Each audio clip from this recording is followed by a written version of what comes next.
بسم اللہ الرحمن الرحیم۔ مفتی طارق مسعود کے بیانات سننے کے لیے ہمارے چینل بلال ٹی وی کو سبسکرائب کریں۔ آپ کو معلوم ہے یہاں انبیاء کے واقعات بیان ہو رہے ہیں، سورت کا نام ہی سورہ انبیاء ہے۔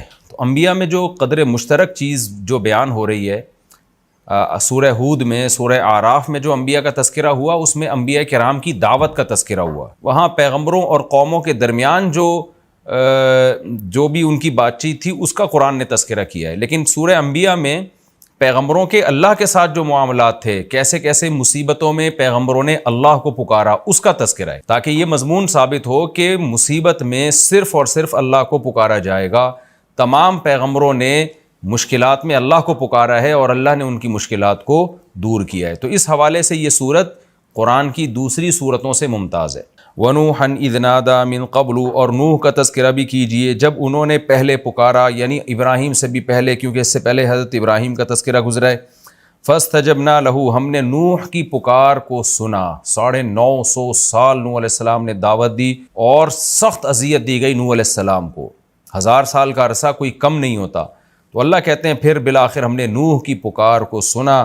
فَنَجَّيْنَاهُ، ہم نے نوح کو بھی نجات دی، وَأَهْلَهُ، اور ان کے اہل و عیال کو بھی، مِنَ الْكَرْبِ الْعَظِيمِ، بہت بڑی تکلیف سے۔ اس سے پتہ چلتا ہے کہ قوم کی طرف سے جو مخالفت تھی وہ تھوڑی نہیں تھی، بہت بڑی مخالفت تھی۔ اور اس سے بھی پتہ چلتا ہے کہ اللہ دعا قبول کرتا ہے، لیکن بعض دفعہ دیر ہوتی ہے۔ ایک مقولہ ہے نا کہ اللہ کے ہاں دیر ہے اندھیر نہیں ہے۔ تو نوح علیہ السلام تو کب سے دعائیں مانگ رہے ہوں گے، لیکن 950 سال کے بعد جا کے اللہ نے نوح علیہ السلام کو اس بدبخت قوم سے اللہ نے نجات دی۔ وَنَصَّرْنَاهُ مِنَ الْقَوْمِ الَّذِينَ كَذَّبُوا بِآيَاتِنَا، اور ہم نے مدد کی نوح کی اس ایسی قوم سے جو ہماری آیتوں کو جس نے جھٹلایا تھا۔ إِنَّهُمْ كَانُوا قَوْمَ سَوْءٍ، اللہ کہتے ہیں واقعی بڑی بری قوم تھی۔ فَأَغْرَقْنَاهُمْ أَجْمَعِينَ، ہم نے ساری قوم کو تباہ و برباد کر دیا، غرق کر دیا۔ وَدَاوُودَ وَسُلَيْمَانَ، اور اے نبی آپ داؤد اور سلیمان کا بھی تذکرہ کیجئے۔ اِذْ يَحْكُمَانِ فِي الْحَرْثِ، جب وہ دونوں ایک کھیتی کے بارے میں فیصلہ کر رہے تھے۔ احادیث میں، روایات میں اس کی تفصیل ہے، وہ یہ ہے کہ داؤد علیہ السلام بادشاہ تھے، سلیمان علیہ السلام آپ کے بیٹے اور جانشین تھے، ولی عہد تھے۔ آپ کے پاس ایک کیس آیا کہ ایک بکریوں کا ریوڑ پورا گھس گیا ایک کھیت میں اور بہت نقصان پہنچایا اس نے کھیت کو۔ اب جو کھیت کا مالک تھا وہ کیس لے کر آ گیا داؤد علیہ السلام کے پاس کہ بھئی اس کی بکریاں میرے کھیت میں گھسیں اور مجھے نقصان ہوا ہے تو میرے نقصان کی تلافی کی جائے۔ تو بکریوں کا مالک بھی پہنچ گیا۔ تو داؤد علیہ السلام نے قیاس کے مطابق فیصلہ کیا، سیدھا وہ فیصلہ یہ تھا کہ بھئی بکریوں نے جتنا نقصان پہنچایا ہے، کیونکہ یہ غلطی بکریوں کے مالک کی ہے، اس کا کام تھا اپنے ریوڑ کی حفاظت کرنا، اس نے حفاظت نہیں کی، بکریوں نے گھس کے کھیت میں جو نقصان پہنچایا تو تمام کا تمام تاوان یہ بکریوں کا مالک بھرے گا۔ لیکن کمال کی بات یہ تھی کہ وہ تاوان اتنا زیادہ آ رہا تھا جو بکریوں کی ریوڑ کی قیمت کے برابر تھا، یعنی اتنا فصلوں کو نقصان ہو گیا تھا کہ اس فصل سے جو آمدن ہوتی وہ بکریوں کی قیمت کے برابر تھی۔ لہذا طے یہ ہوا کہ حضرت داؤد نے یہ طے کیا کہ بھئی اب پوری بکریاں ہی اٹھا کے اس کو دے دی جائیں، یعنی ریوڑ پورا ہی اس کو دے دیا جائے، یعنی ظاہر اب قیمت دو یا بکریاں دے دو، بات ایک ہی ہے۔ تو اب یہ فیصلہ 100% انصاف پر مبنی تھا، لیکن اس میں بکریوں کے مالک کا نقصان بہت زیادہ تھا، بکریوں کے مالک کا اس میں بہت زیادہ نقصان تھا کہ اس کا پورا ریوڑ ہی جا رہا ہے۔ تو حضرت سلیمان علیہ السلام نے صلح کا راستہ اختیار کیا۔ انہوں نے فرمایا کہ نہیں، ہمارا مقصد یہ ہے کہ ہم جو کھیت کا مالک ہے اس کے نقصان کی تلافی بھی ہو، اصل مقصد تو یہ ہے، بکریوں کے مالک کو نقصان پہنچانا ہمارا مقصد نہیں ہے، بلکہ ہمارا بنیادی مقصد یہ ہے کہ جو کھیت میں جو نقصان ہوا ہے کسان کا یا زمیندار کا، وہ اس نقصان کی تلافی ہو جائے۔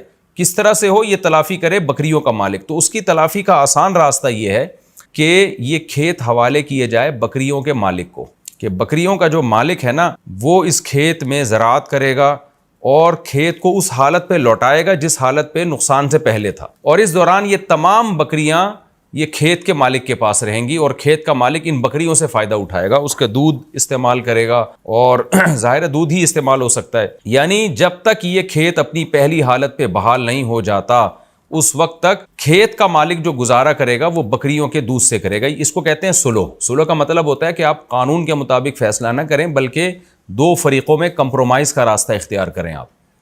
تو جو بھی جج ہو یا قاضی ہو اچھا جج، اچھا قاضی، اچھا فیصلہ کرنے والا وہی ہوتا ہے کہ وہ دونوں فریقوں کو کسی ایسی درمیانی بات پر آمادہ کر لے جس میں دونوں کا نقصان نہ ہو. تو داؤد علیہ السلام کا فیصلہ بھی حق پر مبنی تھا، لیکن اس میں بکریوں کے مالک کا نقصان بہت ہو رہا تھا.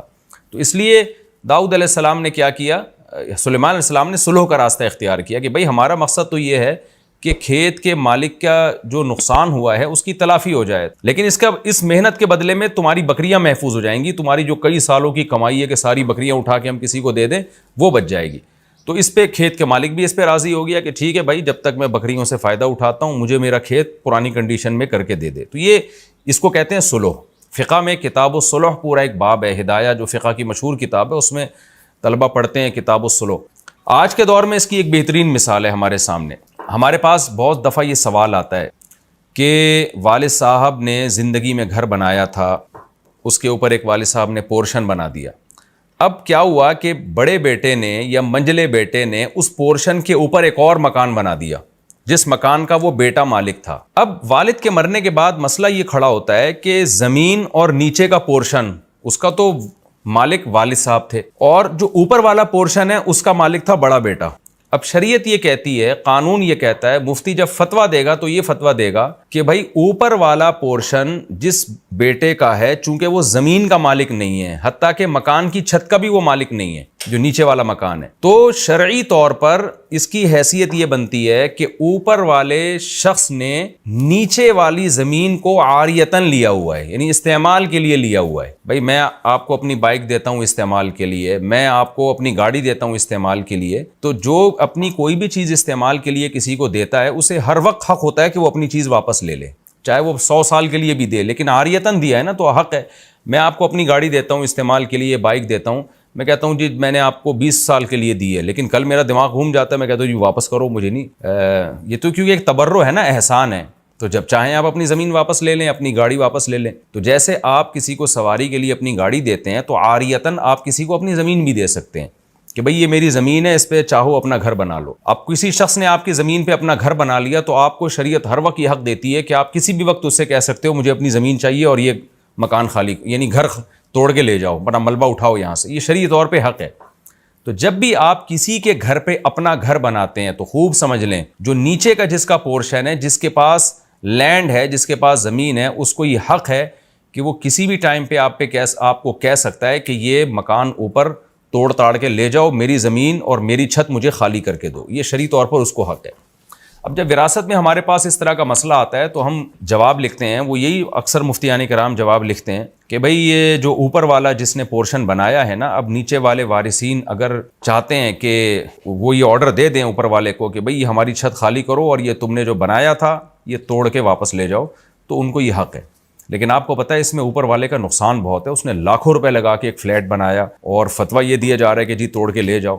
تو پھر مفتی صلح کا راستہ یہ ایسی صورت میں اختیار کرتا ہے، جو ہم کرتے رہتے ہیں، لوگوں کو بتاتے رہتے ہیں کہ بھائی دیکھو، بجائے اس کے کہ آپ جس بھائی نے اوپر کا پورشن بنایا تھا اب اس کو توڑنے کا آرڈر دیا جائے گا، آرڈر دیں گے تو اس کو توڑنا پڑے گا، لیکن اس میں اس کا نقصان بہت ہے. تو ہم کوئی ایسی صورت اختیار کر لیتے ہیں جس میں اس کا بھی نقصان نہ ہو اور نیچے والوں کا بھی نقصان نہ ہو. تو اس میں پھر صلح کا راستہ اختیار کیا جاتا ہے. پھر یہ کہا جاتا ہے بھائی یہ دیکھا جائے کہ اوپر والے گھر اگر نہ ہوتا تو اس پورے مکان کی قیمت کیا ہوتی، اوپر والا گھر بننے کی وجہ سے اس پورشن کی قیمت کیا یعنی اس پورے مکان کی قیمت میں کتنا اضافہ ہوا ہے. تو آپ ایسا کریں کہ اوپر والے بھائی کو وہ قیمت دے کے وہ مکان اس سے لے لیں آپ، اور وہ وراثت میں اس کو شامل کر لیں. تو یہ بھی صلح کا راستہ ہے. اس میں نہ اوپر والے کو نقصان ہوا نہ نیچے والے کو نقصان ہوا، اور توڑنے میں تو سب کا نقصان ہے. تو بعض دفعہ شرعی قانون ایک طرف رہنمائی کر رہا ہوتا ہے، لیکن جو ماہر مفتی ہوتے ہیں یا ماہر قاضی ہوتے ہیں وہ صلح کا راستہ اختیار کرتے ہیں تاکہ دونوں فریقوں میں سے کسی کو بھی نقصان نہ ہو اور جو مقصد تھا نقصان سے بچانا وہ حاصل ہو جائے. تو یہ کتاب الصلح پورا ایک فقہ کے میں ایک پورا باب ہے، اور ہماری عدالتوں میں تو صلح کا کوئی سیٹ اپ ہے ہی نہیں. میرے پاس ایک دفعہ کیس آیا، مجھے یاد ہے کہ 2 شخص کا جھگڑا تھا، لاکھوں روپے کا ان کا مسئلہ چل رہا تھا. تو مجھے پتا تھا کہ اس میں جب ایک کے حق میں فیصلہ کیا جائے گا تو دوسرے کو بہت شدید نقصان ہوگا اس میں. تو وہاں اکثر ہم بھی صلح کا راستہ اختیار کرتے ہیں کہ بھئی کچھ دو کچھ لو کی پالیسی اختیار کر کے اس پھڈے کو ختم کرو. تو یہ راستہ ہمیں اختیار کرنا چاہیے. تو یہاں بھی اللہ تعالیٰ نے حضرت سلیمان علیہ السلام کی تعریف اس لیے کی کہ داؤد علیہ السلام نے جو فیصلہ کیا وہ بھی شریعت کے مطابق برحق فیصلہ تھا، لیکن سلیمان علیہ السلام نے کمپرومائز کا راستہ اختیار کیا کہ بھئی بکریوں کے مالک نے جان کر تو بکریاں نہیں بھیجی نا جنہوں نے کھیت تباہ کر دیا، تو ٹھیک ہے قانونی لحاظ سے تو ساری بکریاں اس کو دینی پڑیں گی کھیت کے مالک کو، لیکن اس میں بیچارے کا نقصان کتنا ہے، تو کیوں نہ ہم کوئی کمپرومائز والا راستہ اختیار کریں، اس کو بھی نقصان نہ ہو اور جو کھیت کا مالک ہے اس کے نقصان کی تلافی بھی ہو جائے۔ تو آج بھی بہت سے لوگوں کو نا بس وہ ٹو دا پوائنٹ بات کرنے کی عادت ہوتی ہے اور وہ ایسے فیصلے کرتے ہیں کہ وہ سوسائٹی میں اس فیصلے کو لوگ قبول نہیں کرتے۔ تو جو حکمت پر مبنی لوگ ہوتے ہیں، جو حکیم ہوتے ہیں، حکمت والے ہوتے ہیں، وہ کوشش یہ کرتے ہیں کہ ایسا فیصلہ سنایا جائے جو دونوں کے لیے سوٹیبل ہو۔ تو قرآن نے یہی بتایا کہ وَدَاوُودَ وَسُلَیمان، اور داؤد اور سلیمان کا بھی تذکرہ کیجئے، اِذْ يَحْكُمَانِ فِي الْحَرْثِ، جب دونوں ایک کھیتی کے بارے میں فیصلہ کر رہے تھے، اِذْ نَفَشَتْ فِيهِ غَنَمُ الْقَوْمِ، جب قوم کی بکریاں اس میں، یعنی قوم سے مراد لوگوں کی بکریاں، کوئی خاص فرد تھا وہ مراد ہے، یعنی وہ ایک قوم ہی کا فرد تھا نا، وہ ان کی بکریوں کا ریوڑ اس میں گھس گیا، وَكُنَّا لِحُكْمِهِمْ شَاهِدِينَ، اور ہم سلیمان اور داؤد کے فیصلے کو دیکھ رہے تھے کون اس میں کیا فیصلہ کرتا ہے۔ فَفَهَّمْنَاهَا سلیمان، ہم نے سلیمان کو سکھا دیا، وہ سلیمان کے دل میں ہم نے ڈال دیا کہ اس طرح سے کرنا ہے۔ تو اللہ حضرت سلیمان کی تعریف اور یہ اس صلح کے راستے کی تعریف اللہ تعالیٰ اس لیے کر رہے ہیں تاکہ اس امت کی رہنمائی ہو، کہ امت بھی ہمیشہ صلح کے راستے کو اختیار کرے، صرف فیصلے تھوپنے والا کام نہ کرے۔ وَكُلًّا آتَيْنَا حُكْمًا وَعِلْمًا، اللہ کہتے ہیں اب ایسا نہ ہو کہ داؤد کی تمہاری نظر میں ویلیو کم ہو جائے کہ داؤد علیہ السلام کو تو پتہ نہیں تھا، سلیمان کو پتہ چل گیا۔ اللہ کہتے ہیں نہ، ہم نے دونوں کو حکمت اور علم دیا تھا، داؤد کو بھی سلیمان کو بھی، لیکن بعض دفعہ ایسے ہوتا ہے کہ اسپیسیفک کسی خاص واقعے میں کسی کی توجہ چلی جاتی ہے، کسی کی نہیں جاتی۔ تو اللہ کہتے ہیں داؤد بھی حکمت والے اور علم والے تھے، سلیمان بھی حکمت والے اور علم والے، لیکن اس واقعے میں ہم نے سلیمان کو زیادہ سیدھے راستے کی طرف رہنمائی کی۔ وَسَخَّرْنَا مَعَ دَاوُودَ الْجِبَالَ، اور ہم نے داؤد کے ساتھ پہاڑوں کو مسخر کر دیا۔ اچھا، اس پچھلے واقعے میں ایک سبق یہ بھی ملتا ہے کہ قرآن کہتا ہے کہ ہم نے سلیمان کو زیادہ اچھا سمجھایا، لیکن پھر قرآن داؤد علیہ السلام کی توہین سے بھی ہمیں بچا رہا ہے کہ تم یہ نہ سمجھو کہ داؤد کے پاس علم اور حکمت نہیں تھا، وہ بھی بڑے حکمت والے اور علم والے تھے۔ اس میں بھی اس طرف اشارہ ہے کہ بعض دفعہ ایک کم درجے کا شخص، اس کی توجہ کسی اچھے فیصلے کی طرف چلی جاتی ہے، اور جو زیادہ ذہین ہوتا ہے، زیادہ علم والا ہوتا ہے، اس کی توجہ نہیں جاتی۔ تو اس سے یہ ثابت نہیں ہو جاتا کہ جس کے دماغ میں اچھا خیال آیا وہ ہر لحاظ سے پہلے سے برتر ہے۔ بعض دفعہ ہوتا ہے کہ آپ زیادہ ذہین ہیں اور دوسرا کم درجے کا ذہین ہے، لیکن اس کم درجے کے ذہین کی توجہ چلی گئی اور آپ کی توجہ نہیں گئی، تو اس سے اس کم درجے والے کو یہ نہیں سمجھنا چاہیے کہ جی میں بہت ذہین ہوں یا میرے پاس علم زیادہ ہے۔ یہ جزیات ایسی ہیں کہ احیاناً اس طرح ہو جاتا ہے کہ ایک کم علم والے کی توجہ چلی جاتی ہے، زیادہ علم والے کی توجہ نہیں جاتی۔ وَسَخَّرْنَا مَعَ دَاوُودَ الْجِبَالَ، اللہ کہتے ہیں اور ہم نے داؤد کے ساتھ مسخر کر دیا تھا پہاڑوں کو، یُسَبِّحْنَا، کیسے مسخر کیا کہ پہاڑ بھی تسبیح بیان کیا کرتے تھے۔ دوسرے مقام پہ ہے نا قرآن میں، یا جبال اوبی معہ والطیر، اے پہاڑوں تم بھی داؤد کے ساتھ اللہ کی حمد و ثنا کرو، اور اے پرندوں تم بھی کرو۔ تو پہاڑ بھی تسبیح بیان کرتے تھے۔ دیکھیں قرآن سے پتہ چلتا ہے کہ اس کائنات کی ہر چیز اللہ کی تسبیح بیان کرتی ہے۔ سورہ نور میں ہے وَإِن مِّن شَيْءٍ إِلَّا يُسَبِّحُ بِحَمْدِهِ، ہر چیز اللہ کی تسبیح بیان کرتی ہے۔ تو سوال پیدا ہوتا ہے کہ جب ہر چیز تسبیح بیان کرتی ہے تو یہاں داؤد علیہ السلام کی کیا خصوصیت ہوئی کہ ہم نے پہاڑوں کو مسخر کیا اور وہ بھی تسبیح کرتے تھے؟ تو اس سے صاف پتہ چلتا ہے کہ ویسے تو ہر چیز بزبان حال اللہ کی تعریف کر رہی ہے، لیکن جو داؤد علیہ السلام کا معجزہ تھا وہ یہ تھا کہ باقاعدہ سبحان اللہ الحمدللہ کی پہاڑوں سے آوازیں آیا کرتی تھی۔ یہ معجزہ تھا داؤد علیہ السلام کا کہ داؤد علیہ السلام جب زبور تلاوت کرتے یا اللہ کی حمد و ثنا کرتے تو پہاڑوں سے بھی لا الہ الا اللہ کی اور پرندوں سے بھی لا الہ الا اللہ کی آوازیں آنا شروع ہو جایا کرتی تھی۔ وَكُنَّا فَاعِلِينَ، اللہ کہتے ہیں اور یہ سارے کام ہم کر رہے تھے۔ یہ بھی ایک اشکال کا جواب ہے کہ پہاڑ کیسے اللہ کی تسبیح بیان کر رہے ہیں، پرندے کیسے کر رہے ہیں؟ تو اللہ کہتے ہیں پرندہ نہیں کر سکتا زبان کے ذریعے کہ وہ زبان انسان کی سمجھ میں آئے، پہاڑ نہیں بول سکتا، لیکن یہ سارے کام ہم کر رہے تھے۔ اسی سے علماء نے استدلال کیا ہے کہ جتنے بھی معجزے پیغمبروں سے صادر ہوتے ہیں ان کا اصل فاعل اللہ ہوتا ہے، پیغمبر نہیں ہوتے۔ تو اس لیے اللہ کہہ رہے ہیں سارے کام میں کر رہا تھا، داؤد نہیں کر رہے تھے یہ سارے کام، کہ ان کے حکم پر پہاڑوں کا سے جو آواز آئی ہے تو یہ آواز ہم نے نکالی ہے پہاڑوں سے۔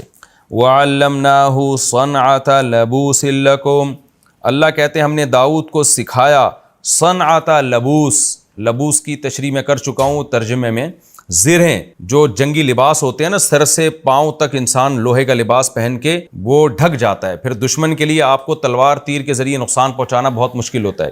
تو اللہ کہتے ہیں ہم نے اے لوگوں تمہارے لیے، یعنی اے بنی اسرائیل یا اے اہل اسلام تمہارے لیے، تمہارے کا مطلب ان کا فائدہ ہم سب اٹھا رہے ہیں، جب زرہیں ایجاد ہو گئیں تو سب نے فائدہ اٹھایا اس کا، تمہارے لیے ہم نے یہ سب صنعت داؤد کو سکھائی، لِتُحْصِنَكُم مِّن بَأْسِكُم، تاکہ یہ زرہیں تمہیں تمہاری لڑائیوں میں محفوظ کریں۔ تو داؤد علیہ السلام کو اللہ نے زرہیں بنانا بھی سکھایا۔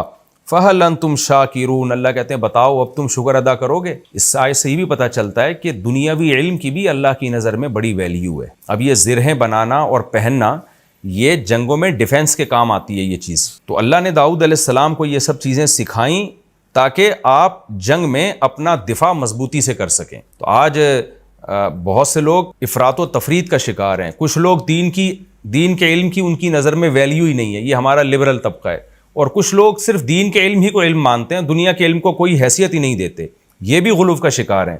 تو قرآن میں جہاں دین کے علم کی فضیلت ہے وہاں دنیاوی علم کی بھی فضیلت ہے۔ ظاہر ہے تو دنیا کا علم تھا نا، زرہیں بنانا اور جنگوں میں استعمال کرنا، تو جو بھی قوم اپنے ڈیفنس کے لیے محنت کرتی ہے، کوشش کرتی ہے، ٹیکنالوجی میں ترقی کرتی ہے، اس زمانے کی یہ ٹیکنالوجی ہی تھی، کیونکہ قرآن میں دوسرے مقام پر آتا ہے وَقَدِّرْ فِي السَّرْدِ، ہم نے لڑیاں جوڑنا سکھائیں داؤد علیہ السلام کو، کیونکہ یہ ایسے ہی دیسی طریقے سے نہیں ہوتا کہ جی ایک پلیٹ لا کے ادھر ویلڈنگ کر دی، ادھر ویلڈنگ کر کے آپ نے ایک خول چڑھا لی اپنے اوپر، بازو ہیں آپ کے، جوائنٹس ہیں آپ کے، اس کو موو کرنا ہے، یہ تو قدر فی السردی، اللہ کہتے ہیں ہم نے ان کو لڑیوں کو جوڑنا سکھایا داؤد علیہ السلام کو، تو اس طرح سے انہوں نے زرہیں بنائی تاکہ جنگوں میں ہمارے کام آئیں۔ آگے اللہ فرماتے ہیں وَلِسُلَيْمَانَ الرِّيحَ، اور ہم نے سلیمان کے لیے ہوا کو مسخر کر دیا، عاصفتاً، بڑی طوفانی ہوا تھی۔ اچھا قرآن میں ایک جگہ آتا ہے کہ رخان، نرم ہوا تھی، اور ایک جگہ آتا ہے تیز ہوا تھی، عاصفہ تیز ہوا۔ تو علماء نے تطبیق دی ہے کہ وہ رفتار کے لحاظ سے تیز تھی لیکن اسموتھ ہونے کے اعتبار سے وہ نرم تھی، کیونکہ تیز ہوا ہلا دیتی ہے انسان کو، ڈرا دیتی ہے انسان کو، اٹک پٹک کر دیتی ہے، تو اسپیڈ کے لحاظ سے تیز تھی، اتنی تیز کہ مہینوں کا سفر دنوں میں ہونا شروع ہو گیا، اور لیکن نرم اتنی کہ جیسے ہم جہاز میں جب سفر کرتے ہیں نا تو کیسے اسپیڈ کے ساتھ جا رہا ہوتا ہے لیکن کوئی جھٹکے نہیں آتے، کوئی انسان ہلتا جلتا نہیں ہے اس میں، تو اس لحاظ سے وہ ہوا نرم تھی سلیمان علیہ السلام کے لیے۔ تجری بامرہ الی الارض التی بارکنا فیہا، یہ ہوائیں چلتی تھیں سلیمان کے حکم سے اس زمین کی طرف جس زمین میں ہم نے برکت رکھی ہے، یعنی ارض شام، بیت المقدس۔ سلیمان علیہ السلام کا مرکز اور داؤد علیہ السلام کا جو مرکز تھا خلافت کا وہ بیت المقدس تھا، فلسطین تھا، وہاں سے آپ پوری دنیا میں ٹریولنگ کرتے تھے، تو اس کے لیے آپ کو ایک تخت اللہ نے دیا جو ہوا میں اڑتا تھا، اور ہوائیں پوری فوج کو اور جنات شیاطین کو لے کے جہاں چاہتی بہت اس رفتار کے ساتھ وہ ہوائیں آپ کے تخت کو پہنچا دیا کرتی تھی۔ وَكُنَّا بِكُلِّ شَيْءٍ عَالِمِينَ، اور اللہ کہتے ہیں ان تمام چیزوں کو ہم جانتے تھے کہ ہم نے سلیمان کو کیا کیا نعمتیں دی ہیں اور کیوں دی ہیں، یہ سب چیزوں کا ہمیں علم تھا، یعنی جس کا علم کامل ہوتا ہے تو وہ کام وہ کرتا ہے جو حکمت پر مبنی کام ہوتے ہیں، تو یعنی ہمارے تمام کام حکمت پر مبنی کام تھے۔ وَمِنَ الشَّيَاطِينِ، اللہ کہتے ہیں اور ہم نے سرکش جنات، شیطان کا اطلاق سرکش جناتوں پر ہوتا ہے، تو یہاں شیطان سے ابلیس مراد نہیں ہے بلکہ سرکش جنات ہم نے وہ بھی مسخر کر دیے سلیمان کے لیے۔ من، وہ جنات تھے یغوصون لہو، جو سلیمان کے لیے غوطے لگاتے، جیسے روایات میں اور قرآن میں ہے کہ سمندر کے اندر غوطے لگاتے، کیوں لگاتے؟ سمندر کے اندر سے نایاب موتی، ہیرے، جواہرات نکالتے تاکہ سلیمان علیہ السلام کی معیشت اس سے مضبوط ہو۔ یہ بھی اگر آپ دیکھیں کہ معدنیات کا کسی ملک میں نکلنا اس ملک کی معاشی ترقی کے لیے بہت مفید ہے، اس کا ثبوت قرآن سے بھی ہے۔ تو سلیمان علیہ السلام کی حکومت کو اللہ مضبوط کرنے کے لیے کیا اللہ نے کیا کہ جنات کو آپ کے تابع کر دیا، وہ سمندر کی تہ میں جا کے ہیرے جواہرات نکالتے۔ اس سے بھی پتہ چلتا ہے کہ دنیاوی اسباب اختیار کرنا یہ نہ توکل کے خلاف ہے نہ شریعت کے خلاف ہے، ورنہ سلیمان علیہ السلام کو کیا ضرورت تھی کہ سمندروں میں غوطے لگوا کے وہاں سے ہیرے جواہرات نکالیں، موتی نکالیں؟ وہ کہتے بھائی ہم دنیا دار لوگ تھوڑی، ہم تو بس اللہ اللہ کریں گے اور جو کرنا ہوگا اللہ نے خود کرے گا، اللہ خود کرے گا، ہمیں ہیرے جواہرات اور اتنا عالی شان تخت بنانے کی کیا ضرورت ہے؟ لیکن ایک اسٹیبل گورنمنٹ تھی سلیمان علیہ السلام کی، زبردست حکومت تھی، اور اللہ نے آپ کو مشن دیا تھا کہ پوری دنیا میں آپ نے اس حکومت کو قائم کرنا ہے، تو اس کے لیے اللہ نے آپ کو اسباب اور وسائل دیے۔ آگے اللہ فرماتے ہیں وَيَعْمَلُونَ عَمَلًا دُونَ ذَلِكَ، اور اس کے علاوہ بھی بہت سارے اعمال یہ شیاطین کیا کرتے تھے، دوسرے مقام پہ آتا ہے، وہ جب ہم وہاں پہنچیں گے تو وہاں میں اس کا تفصیلی تذکرہ کروں گا کہ وہ جنات سلیمان علیہ السلام کی جو فوجیں تھیں نا، ان کے لیے بڑے بڑے دیگڑے بنایا کرتے تھے تاکہ وہ فوجی بیرکوں میں جا کے اس میں کھانا کھائیں.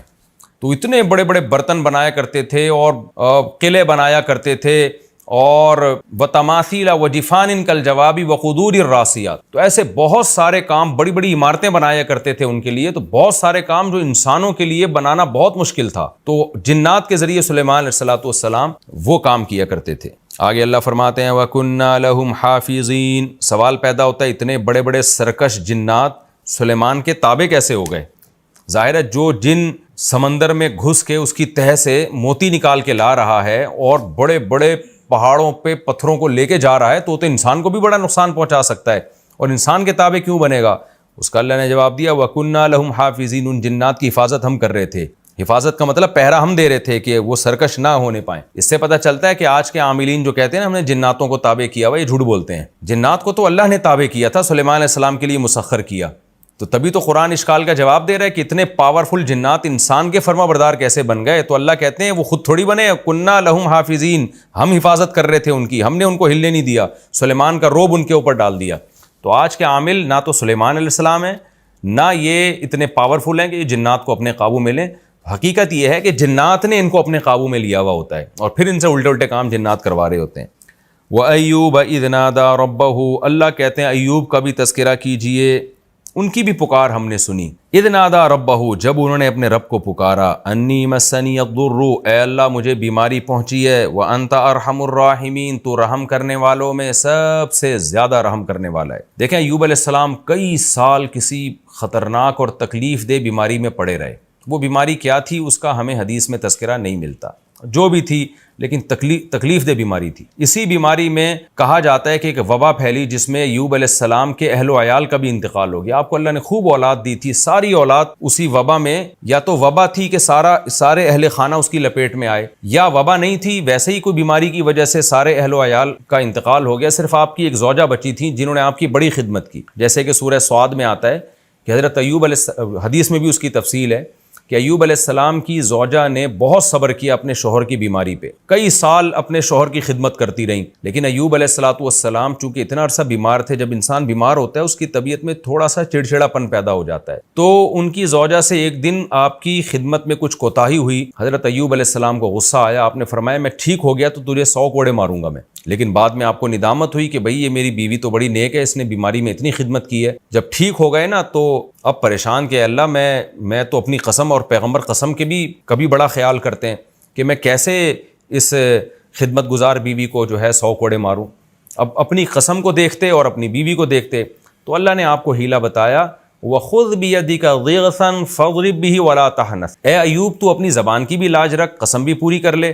اور ہم قسم پوری کرنے کا طریقہ بتاتے ہیں کہ ایک جھاڑو لے جس میں 100 تنکے ہوں، ایک ہی دفعہ بیگم کو مار دے بس. تو بیگم کو بھی پتا ہو کہ بھئی اللہ نے ہیلا بتایا تاکہ قسم میں بری ہو جائیں. تو ایوب علیہ السلام نے ایسے ہی کیا. تو اللہ نے حضرت ایوب علیہ السلام کی زوجہ کی بھی رعایت کی اور ایوب علیہ السلام کی بھی رعایت کی. باقی سارا خاندان حضرت ایوب علیہ السلام کا وفات پا گیا. تو آپ کو تنہائی محسوس ہوتی تھی، لیکن اس طویل بیماری میں اور ان تنہائی کے ایام میں اولاد جب آپ سے چھین لی گئی، سب کی موت واقع ہو گئی، تو ایوب علیہ السلام صبر کرتے رہے. تو قرآن نے ایوب علیہ السلام کے بارے میں فرمایا انا وجدناہ صابرا، ہم نے بڑا صبر والا پایا. آج تھوڑی سی پریشانی آتی ہے، خودکشی کی باتیں، منہ سے غلط باتیں. ایوب علیہ السلام کی ساری اولاد کا انتقال ہو گیا اور تنہا ہو گئے، صرف ایک زوجہ بچی تھیں جو خدمت کرتی تھیں اور طویل عرصہ بیماری میں. تو قرآن کہتا ہے پھر ایوب نے ہمیں پکارا انی مسنی الضر، اے اللہ مجھے بہت مصیبت پہنچ چکی ہے. یعنی پیغمبر کا بھی صبر ایک انتہا کو پہنچتا ہے اور اللہ بھی اتنا آزماتا ہے. اے اللہ میں بہت مشکل میں ہوں. وَأَنْتَ أَرْحَمُ الرَّاحِمِينَ، تو رحم کرنے والوں میں سب سے زیادہ رحم کرنے والا ہے، یعنی تو مجھ پہ ترس کھا. دیکھیں دعائیں تو ایوب علیہ السلام اس وقت سے ہی مانگ رہے ہوں گے نا جب سے بیمار ہیں. پیغمبر تو دعائیں مانگنے میں بخل تھوڑی کرتے ہیں، لیکن یہ وہ دعا ہے جو بہت ہی عاجزی کے ساتھ نکلی. مسنی الضر، بیماری کا لفظ نہیں کہا کہ مجھے بیماری پہنچی ہے، مطلب مصیبت پہنچی ہے مجھے بہت زیادہ اور تو مجھ پر رحم کر. تو اللہ کہتے ہیں فاستجبنا لہ، ہم نے ان کی دعا کو قبول کیا. اللہ چاہتے پہلے دن قبول کر لیتے، لیکن اللہ اپنے نیک بندوں کو بعض دفعہ طویل آزمائش میں ڈالتے ہیں اور پھر اللہ ان کی دعاؤں سے اس آزمائش کو دور کرتے ہیں. اللہ فرماتے ہیں فاستجبنا له، ہم نے ایوب کی دعا کو قبول کیا، فکشفنا ما به من ضر، جو مصیبت ان کو پہنچی تھی وہ ہم نے ان سے دور کر دی۔ کشف کا معنی جیسے بادل چھٹ جاتے ہیں نا، تو کشف کا معنی ایسے کھول دینا۔ وَآتَيْنَاهُ أَهْلَهُ، اور ہم نے ان کو ان کا اہل لوٹا دیا، یعنی گھر والے لوٹا دیے۔ وَمِثْلَهُمْ مَعَهُمْ، اور ان گھر والوں جتنے اور زیادہ۔ اب اس کی دو تفسیریں کی گئی ہیں کہ اس آیت کا کیا مطلب ہے۔ ایک مطلب تو یہ بیان کیا گیا ہے کہ جو گھر والے ان کے انتقال کر گئے تھے، جو اولاد ان کی دنیا سے چلی گئی تھی، اللہ نے ان کو دوبارہ زندہ کر دیا اور اس جیسی مزید اولاد دے دی اللہ نے، یعنی آپ کی نسل میں اللہ نے ڈبل اضافہ کر دیا تاکہ اور آپ کا گھر آباد ہو جائے اور آپ کو اولاد مل جائے۔ تو یہ بھی مطلب بیان کیا گیا، لیکن زیادہ راجح مطلب دوسرا ہے، وہ یہ ہے کہ اللہ نے آپ کو، جو بچے مر گئے تھے ظاہر ہے وہ تو مر گئے، اللہ کا قاعدہ یہی ہے کہ جو موت جس کو آ جاتی ہے اللہ دوبارہ زندہ نہیں کرتے، لیکن ایوب علیہ السلام کی تنہائی دور کرنے کے لیے اللہ نے بہت جلدی آپ کو اتنی ہی اولاد اور دے دی، وَمِثْلَهُمْ مَعَهُمْ، اور ان جیسی مزید دے دی، یعنی پہلے جتنے آپ کی اولاد تھی اب اس سے ڈبل اولاد اللہ نے آپ کو دے دی۔ تو یہ بھی اللہ کی بہت بڑی نعمت، اس سے بھی آپ اندازہ لگائیں تو کہ اللہ تعالیٰ تو خاندان کے بڑے ہونے کو بہت بڑی نعمت قرار دے رہا ہے، اولاد کے دگنے ہونے کو اور زیادہ اولاد ہونے کو اتنی بڑی نعمت قرار دے رہا ہے کہ ایوب علیہ السلام کی اللہ نے ایسے پکار سنی کہ ان کے اہل چھین لیے تو اللہ نے اور زیادہ اولاد آپ کو دے دی۔ اور آج فیملی پلاننگ والے کیسا دماغ خراب کیا ہوا ہے انسانوں کا، اور ہمارے پڑھا لکھا طبقہ کیسا فطرت کا باغی ہو گیا اور ان نعروں سے کتنا متاثر ہے، اور اپنے گھروں کو ان لوگوں نے نسل روک کے کیسا بے رونق کر دیا ہے۔ میں بار بار جب جاتا ہوں نا مالداروں کے گھروں میں، جب بھی میں جاتا ہوں مالداروں کے گھروں میں اور بڑے بڑے بنگلے دیکھتا ہوں اور دیکھتا ہوں ان کے ایک آدھ سے زیادہ بچہ نہیں ہے، تو مجھے بار بار یہ آیت یاد آتی ہے، نسوا اللہ فانساہم انفسہم، یہ اللہ کو بھول گئے، اللہ نے ان کو اپنے فائدے کی چیزیں بھلا دی، تو ان کے گھروں کی رونقیں ختم ہو گئی، محبتیں ختم ہو گئی، نسل روک روک کے، بس ایک ہی چیز دماغ میں خناس بھر گیا ہے کہ پیسہ پیسہ پیسہ پیسہ پیسہ، نسل روکو تاکہ پیسہ بچاؤ ورنہ بھوکے مر جائیں گے۔ تو اس کا عذاب ان کے اوپر یہ آیا ہے کہ نہ ان کے داماد ہوتے ہیں، نہ ان کی بہویں ہوتی ہیں، نہ بڑھاپے میں ان کے پوتے نواسے ہوتے ہیں، بس ایک آدھ بچہ اور ہزار ہزار گز کے بنگلے اور دیواریں ان کو کھا رہی ہوتی ہیں۔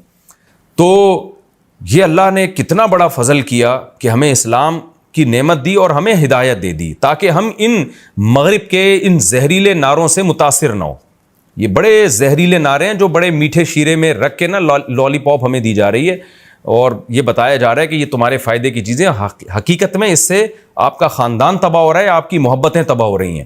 تو ایوب علیہ السلام کے پر اللہ نے کتنا بڑا احسان کیا، اللہ کہتے ہیں ہم نے مزید اولاد بھی دی اور اس سے جتنی تھی اس کا ڈبل کر کے دے دی ہم نے اولاد۔ آگے اللہ فرماتے ہیں وَآتَيْنَاهُ أَهْلَهُ وَمِثْلَهُمْ مَعَهُمْ رَحْمَةً مِّنْ عِنْدِنَا، یہ سب کام ہم نے اس لیے کہ اپنی طرف سے رحمت کرتے ہوئے، کیونکہ ایوب نے کہا تھا اے اللہ تو ارحم الراحمین ہے، تو ایک عام شخص جب رحم کرتا ہے تو زیادہ زیادہ وہ رحم یہ کرتا ہے کہ تکلیف دور کر دے گا آپ کو، لیکن اللہ جب رحم کرتا ہے تو صرف تکلیف دور نہیں کرتا بلکہ اس مزید نعمتیں دے کے اس کی تلافی بھی کر دیتا ہے۔ آگے اللہ فرماتے ہیں ہم نے یہ رحمت کے لیے کیا، وَذِكْرَى لِلْعَابِدِينَ، اور جو ہمارے عبادت کرنے والے، غلامی کرنے والے لوگ ہیں ان کی نصیحت کے لیے ہم نے یہ کام کیا۔ ذکرہ کا معنی نصیحت، تاکہ ایوب علیہ السلام کا واقعہ جب وہ پڑھیں تو جو ہمارے عبادت گزار فرمانبردار لوگ ہیں انہیں نصیحت ہو جائے کہ دیکھو خدا آزماتا ہے، اگر اس آزمائش میں آپ نے صبر کیا تو کیسی نعمتیں اللہ نیک لوگوں کو دیتا ہے، تاکہ ان کو ہمیشہ کے لیے نصیحت ہو جائے۔ آگے اللہ فرماتے ہیں وَإِسْمَاعِيلَ وَإِدْرِيسَ وَذَوالْكِفْلِ، اور آپ اسماعیل، ادریس اور ذوالکفل کا بھی تذکرہ کیجیے۔ حضرت ذوالکفل کے بارے میں صحیح احادیث میں ہمیں زیادہ معلومات نہیں ملتی، بس اتنا ہے کہ قرآن کے سیاق و سباق سے پتہ چلتا ہے کہ یہ بھی کوئی پیغمبر تھے۔ کل من الصابرین، اللہ فرماتے ہیں سب صبر کرنے والے تھے۔ اسماعیل علیہ السلام کا صبر تو مشہور ہے کہ کیسے ان کی گردن پہ چھری رکھی، انہوں نے کہا صبر کروں گا میں۔ ادریس علیہ السلام بھی سب صبر والے پیغمبر تھے، اس کی تفصیل ہمیں نہیں ملتی احادیث اور قرآن میں، اور ذوالکفل بھی صبر والے پیغمبر تھے، کیا صبر کیا ہمیں نہیں ملتا، لیکن اتنی بات ہے کہ ان سب نے صبر کیا۔ اللہ فرماتے ہیں کل من الصابرین، یہ سب صبر کرنے والے لوگ تھے۔ وادخلناہم فی رحمتنا، ان سب کو ہم نے اپنی رحمت میں داخل کیا۔ انہم من الصالحین، یہ سب کے سب نیک لوگوں میں سے تھے۔ وذنونی، اچھا اللہ حضرت یونس کا تذکرہ ان سے الگ کر رہے ہیں کیونکہ ان سے ایک ایسا کام ہوا جو بظاہر بے صبری کا تھا، اس لیے اللہ نے ان کا الگ تذکرہ کیا۔ وہ کیا تذکرہ ہے کہ یونس علیہ السلام جب اپنی قوم کی تبلیغ کرتے کرتے تھک گئے اور ان کو لگا کہ اب اس قوم پر اللہ کا عذاب آئے گا، تو کہیں میں بھی عذاب میں نہ پکڑا جاؤں. تو حضرت یونس علیہ السلام اللہ سے پرمیشن لیے بغیر قوم کو چھوڑ کے چلے گئے. اللہ تعالیٰ کو اس بات پہ ناراضی ہوئی کہ میرے پیغمبر نے مجھ سے پوچھے بغیر قوم کو کیوں چھوڑ دیا، کیونکہ اللہ کے علم میں یہ بات تھی کہ جب اس قوم پر عذاب آنے لگے گا نا تو یہ عام قوموں کی طرح اترائے گی نہیں. دیکھیں قوم عاد، قوم سمود اور دوسری قوموں پہ جب عذاب آیا تو عذاب دیکھ کے بھی مذاق اڑاتے تھے. وہ ھذا عارض ممطرنا، پیغمبر نے کہا کہ بھئی یہ بادل آ رہے ہیں پتھر برسیں گے، تو انہوں نے کہا نہیں بادل جب آتے ہیں بارش برستی ہے، پتھر نہیں برستے. پھر پیغمبر کہہ رہے ہیں کہ یہ وہ عذاب ہے جس کی تم جلدی کرتے تھے، تو پھر بھی قوم عاد اور قوم سمود کو عبرت نہیں ہوئی. لیکن یونس علیہ السلام کی قوم وہ خوش قسمت قوم تھی کہ جب انہوں نے عذاب آتا دیکھا نا بادل تو وہ ڈر گئے. ان کو لگا کہ بھئی یہ خدا کا عذاب ہے، یونس علیہ السلام نے کہا تھا اور وہ ہم علاقہ بھی چھوڑ کے چلے گئے، اب تو واقعی عذاب آ رہا ہے. تو فوراً وہ توبہ کرنے لگے، پوری قوم گڑ گڑانے لگی. تو اللہ کے علم میں چونکہ یہ بات پہلے سے تھی کہ یہ قوم ہدایت پا جائے گی، ایمان لے آئے گی، تو اس لیے اللہ تعالیٰ کو یونس علیہ السلام کا قوم کو ایسے چھوڑ کے جانا پسند نہیں آیا. لیکن یونس علیہ السلام کا مقصد خدا کی نافرمانی نہیں تھی. یونس علیہ السلام پر اللہ کے خوف کا غلبہ تھا، اللہ کی خشیت کا غلبہ تھا. حالانکہ آپ کو پتہ تھا کہ اللہ پیغمبروں کو عذاب نہیں دیتا، لیکن اللہ کا خوف، اللہ کا جلال، اللہ کا عذاب ایسی چیز ہے کہ پیغمبر، جیسے حدیث میں آتا ہے نا جب ذرا سی بارش تیز یعنی بادل آتے، ہوائیں چلتی، ہمارے نبی پر ایک خوف طاری ہو جایا کرتا تھا. تو یونس علیہ السلام کا بھی معاملہ ایسے ہوا. وَذَنُّونِ، اللہ فرماتے ہیں نون والے مچھلی والے کا بھی تذکرہ کریں. اِذ ذَهَبَ مُغَاضِبًا، جب وہ غضبناک ہو کے گیا. کس سے غضبناک ہوا؟ قوم سے. فَظَنَّ، اور وہ یہ سمجھ بیٹھا، أَلَّن نَقْدِرَ عَلَيْهِ، کہ ہمیں یونس پر قدرت ہی نہیں ہے. دیکھیں یہ قرآن کی بلاغت ہے. یہاں لفظی ترجمہ تو یہ ہوگا کہ یونس یہ سمجھے کہ ہمیں اللہ کو ان پر قدرت ہی نہیں ہے، حالانکہ پیغمبر یہ سمجھ ہی نہیں سکتے نا.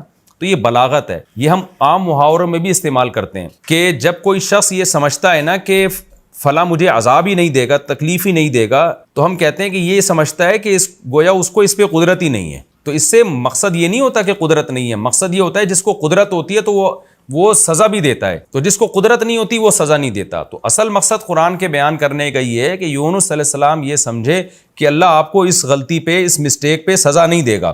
تو اس کو قرآن نے بلاغتاً یوں تعبیر کیا کہ یونس یہ سمجھے کہ اللہ کو آپ پر قدرت ہی نہیں ہے. تو یہ بلاغت ہے. بلاغت کہتے ہیں کہ کون الکلامی مطابقا لمقتضی الحال، یعنی جو حالت تقاضا کر رہی ہے نا کلام بالکل اس کے مطابق لے کر آنا. تو اس میں بعض دفعہ ایسا کلام لایا جاتا ہے جس سے حقیقت مراد نہیں ہوتی، مجاز مراد ہوتا ہے. اس کی بہت ساری مثالیں ہمیں ملتی ہیں.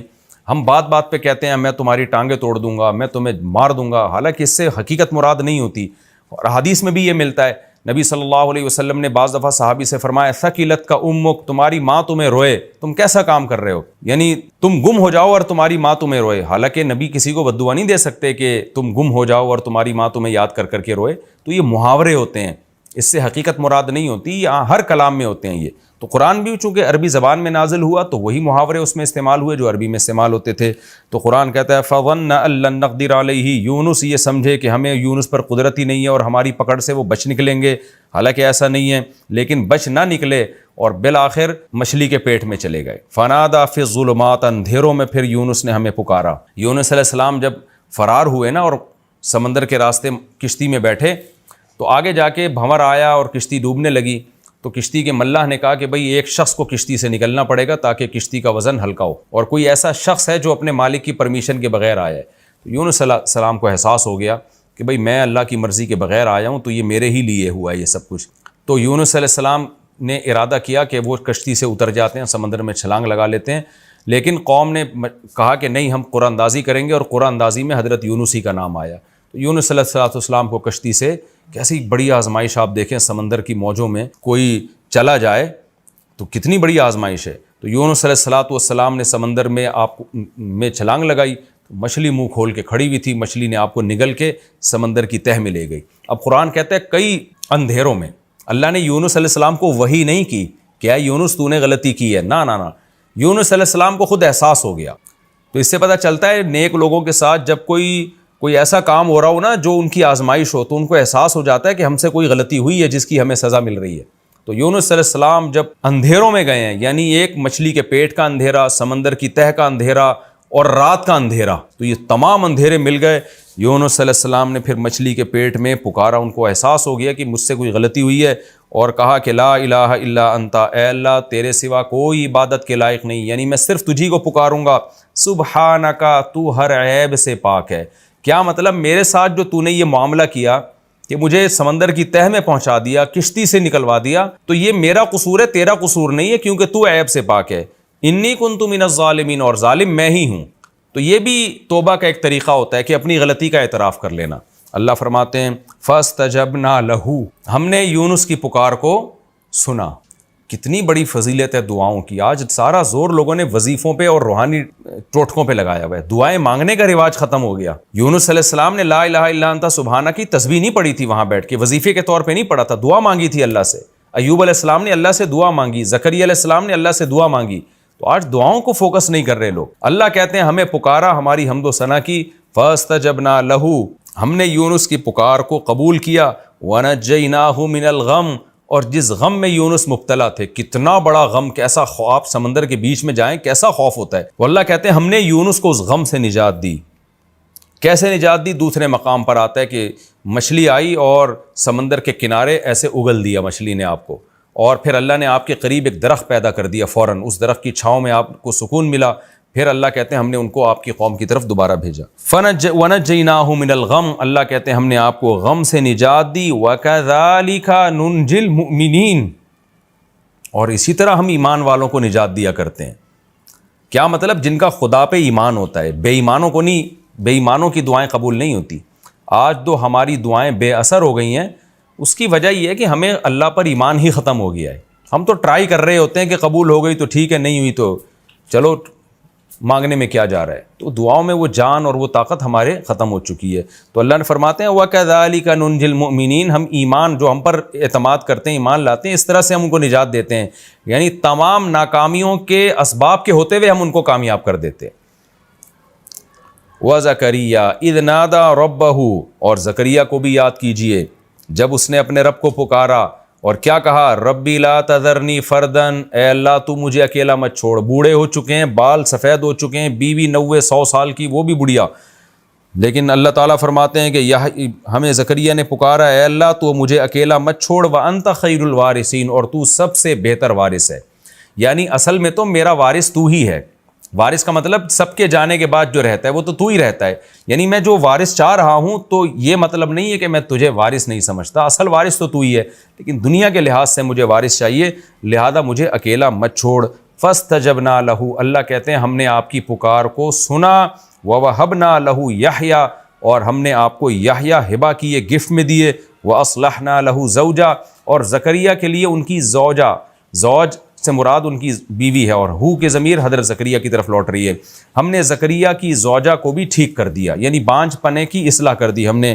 انہم کانوا یسارعون فی الخیرات، اس لیے کہ یہ خاندان نیکیوں میں ایک دوسرے سے آگے بڑھا کرتا تھا، اور ہمیں امید اور خوف کے ساتھ یدعوننا پکارا کرتا تھا، وکانوا لنا خاشعین، اور ہم سے ڈرا کرتا تھا۔ میرے اپنے کاروبار، ابے اتنے لمبے لمبے خط نہ بھیجا کرو میرے بھائی، یہاں لوگ بیٹھے ہوئے ہوتے ہیں، سوال میں ہی آدھا ٹائم گزر جائے گا۔ بسم اللہ الرحمن الرحیم، میرے اپنے کاروباری دوست کے ساتھ کاروباری دوست نے میرے ساتھ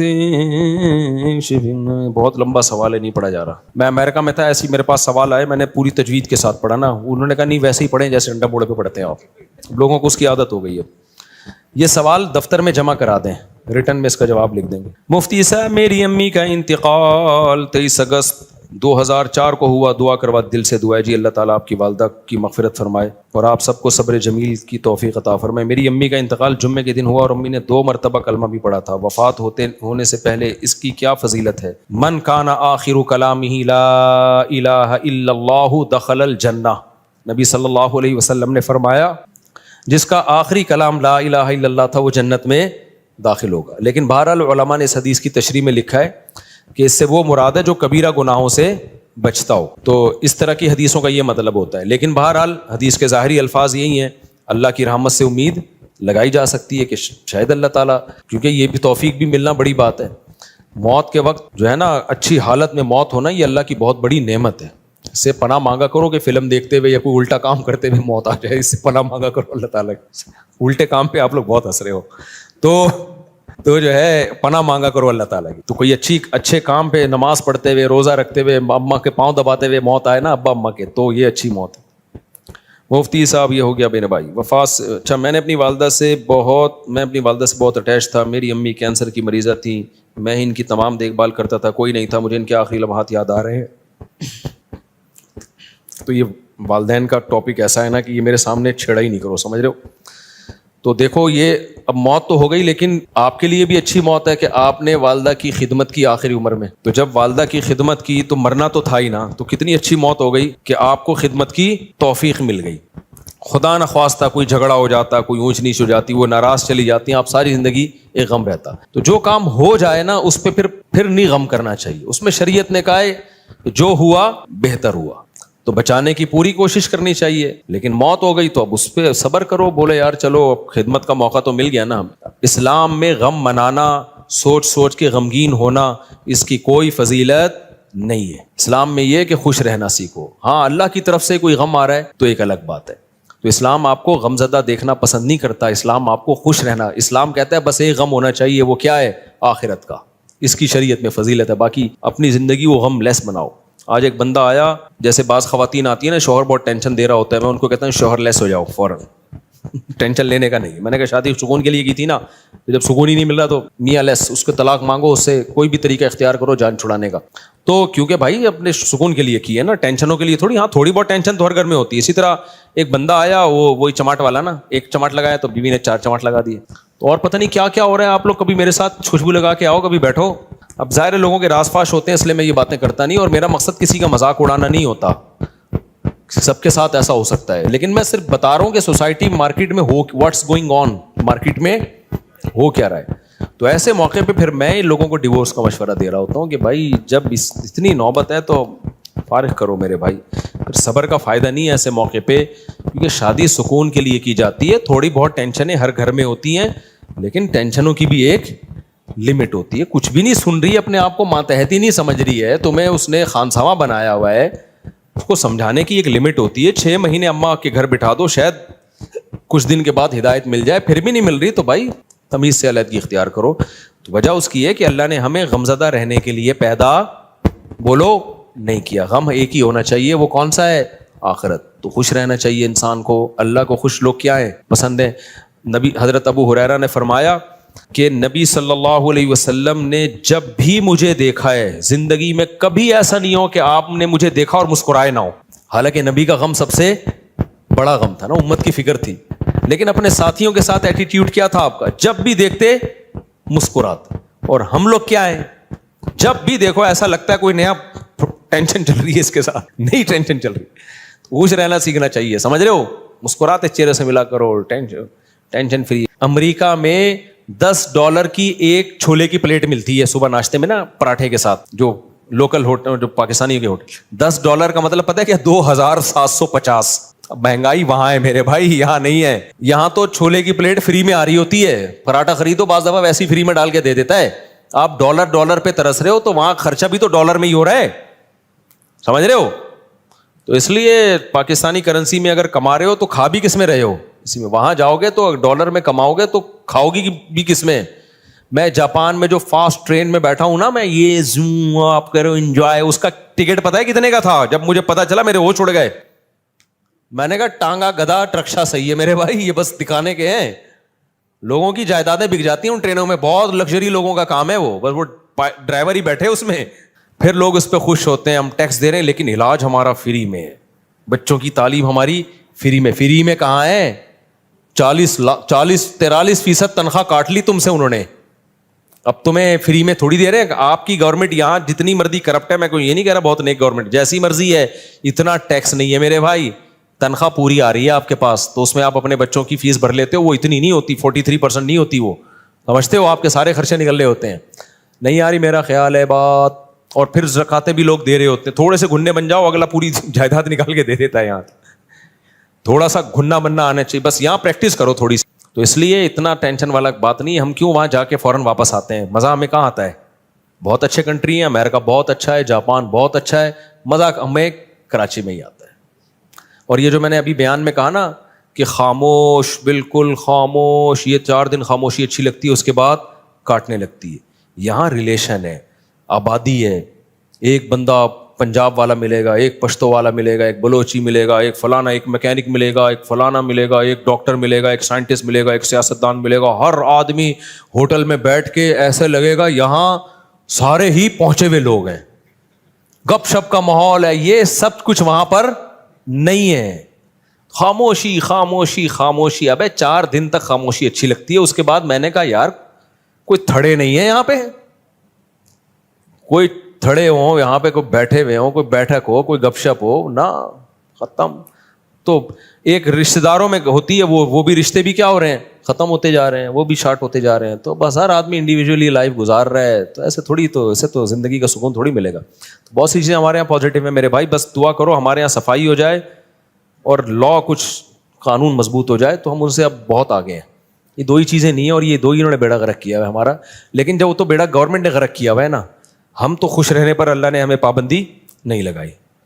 تو آپ اسی کو انجوائے کرو. دیکھو اب کراچی میں برساتی کھڈے کتنے ہو گئے نا بارش ہوتے ہی. اچھا کلائمیٹ ایسا چینج ہوا ہے کہ بارش بھی عجیب قسم کی ہو رہی ہے. ادھر آ رہا ہے کہ جی سمندری طوفان آ رہا ہے, اور واقعی آیا ہوا بھی ہوگا. اس کے پڑوس والے علاقے میں نلکے میں بھی پانی نہیں ہوگا.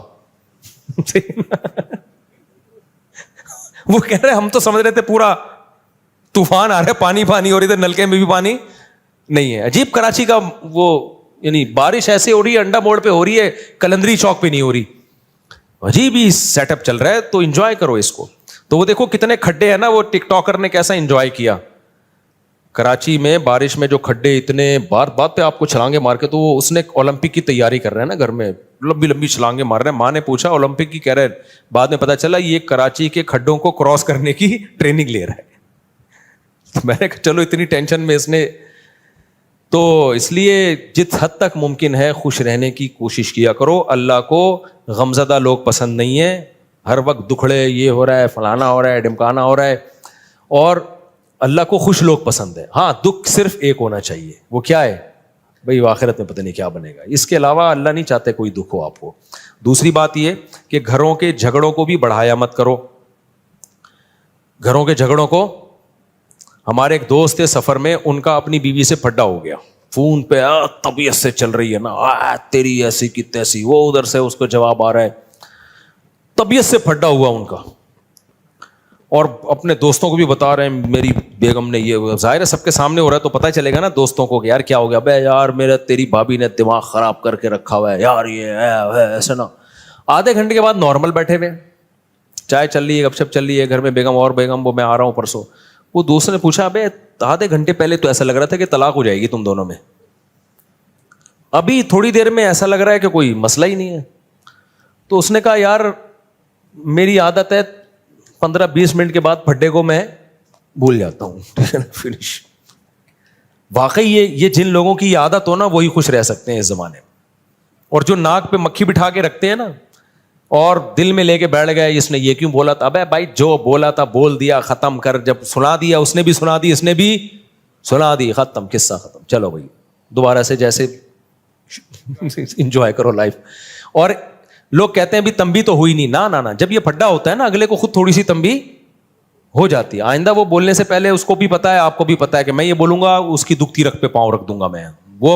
وہ یہ بولے گی تو میرے کھوپڑی گھومے گی. تو دونوں تھوڑا تھوڑا ایک دوسرے کی کھوپڑی کا احترام آہستہ آہستہ شروع کر دیتے ہیں. خود ہی شادی شدہ آدمی کی زندگی ایک مینجمنٹ خود بخود آ جاتی ہے.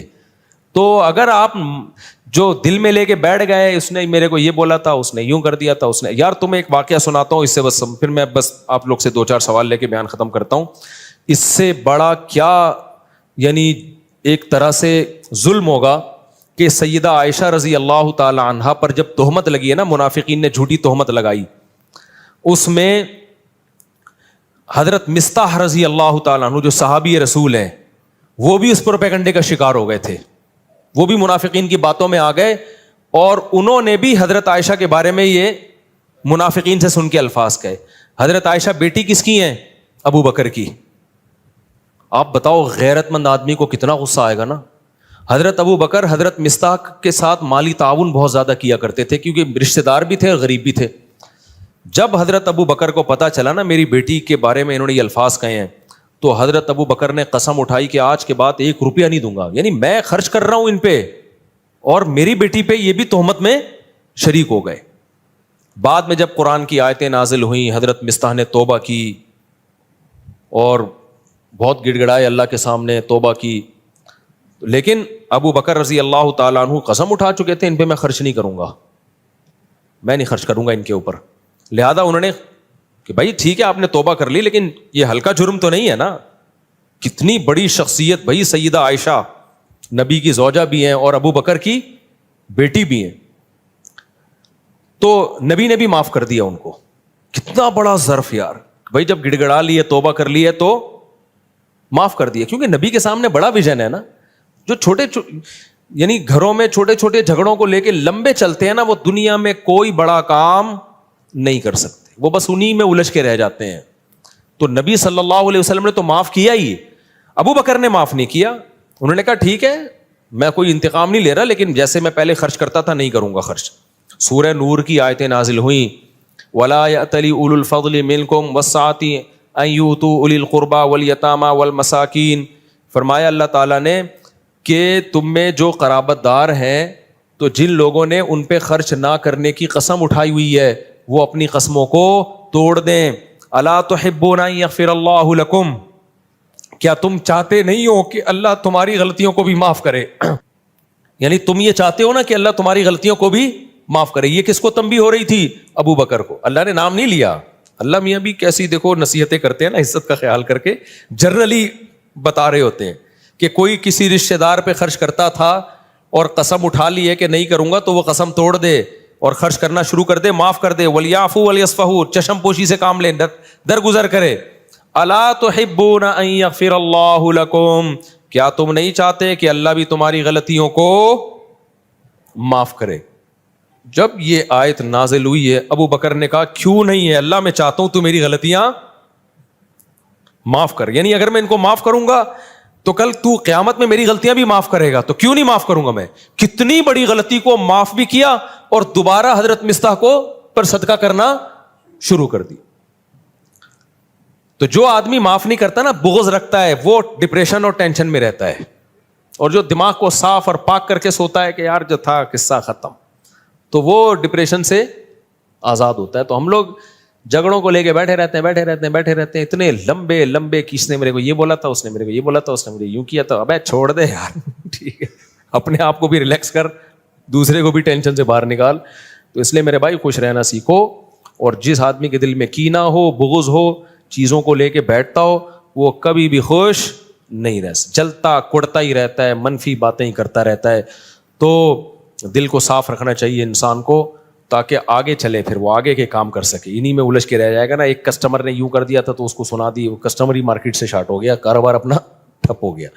تو کوئی سوال کسی نے پوچھنا ہے تو بھائی پوچھ لے, پھر ختم کرتے ہیں. اللہ,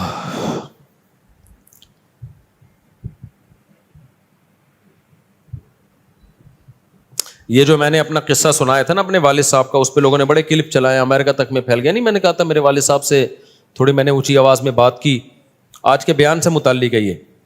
میں نے بتایا تھا نا میری ایک دفعہ والد صاحب سے اونچی آواز میں بات ہوئی, تو میں نے سوتے ہوئے والد صاحب کو اٹھا کے معافی مانگی. یہ کلپ بڑا وائرل ہوا, اچھا ہے.